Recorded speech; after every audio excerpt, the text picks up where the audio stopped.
At T2 and T4 in his last couple of starts, his putting stroke will be completely legal next year, Gary, as yes, this anchor band kicks in. He has the grip of the putter up against his left forearm. As long as it is below the elbow, he is okay. It's an unusual stroke, Kelly, in that it's something that Matt really kind of developed on his own. You can see the grip there very strong on the putter.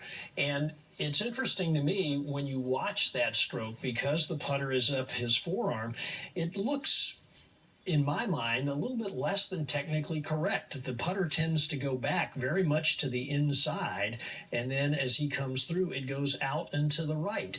Now, so much of what is taught now is, you have to be perfectly square at the setup. You have to have a stroke that arcs just the right amount and then is square at impact.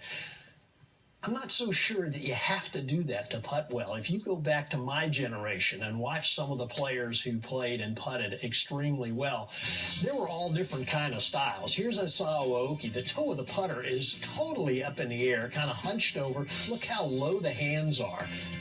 Made a lot of putts. It worked for him. And how about Raymond Floyd? Stood almost straight up, feet very close together, longer putter, about 37 inches because he had short arms. And, oh, by the way, he's in the Hall of Fame. Multiple major champions. Yeah. How about Hubert Green? 19 wins, a couple majors for him. Split grip, hunched over. It worked. Pretty good golfer. Yeah. It's a different era. And then Billy Casper, 51 wins on the PGA Tour, locked his left wrist against his left thigh, and the putter never got past that. A pop stroke. And then how about Arnold Palmer? Look at the knocked knees, the pigeon-toed stance, the hands right against the body. A risky stroke, but it worked. And the best of all time? Especially under pressure. I would have put him up against anybody until Tiger Woods came along and making pressure putts.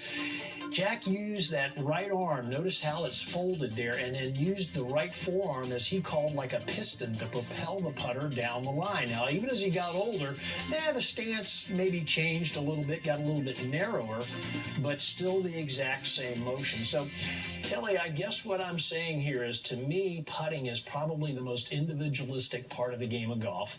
I truly believe that you need to be comfortable when you stand over the ball. And I'm not so sure that all these putting gurus are putting people in positions to where they're comfortable.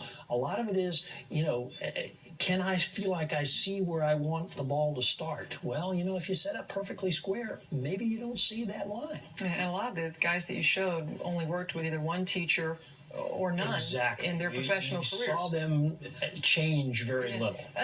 You're talking about putting as more of an art and an innate thing than a science, but today one would argue that you almost need more science to take on the agronomy changes going on. I would agree with that to a certain extent. No question at all that the greens are now faster.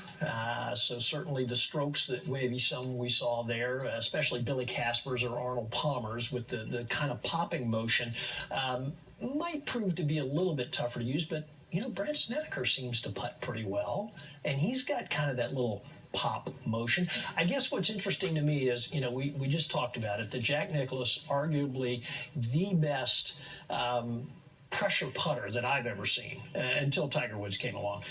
Have you ever seen anybody kind of copy Jack's style? You don't see it. No. You see shades of it maybe in a few players, but you don't see it. But it just would make sense to me that if the guy was that good, maybe it'd be worth a try.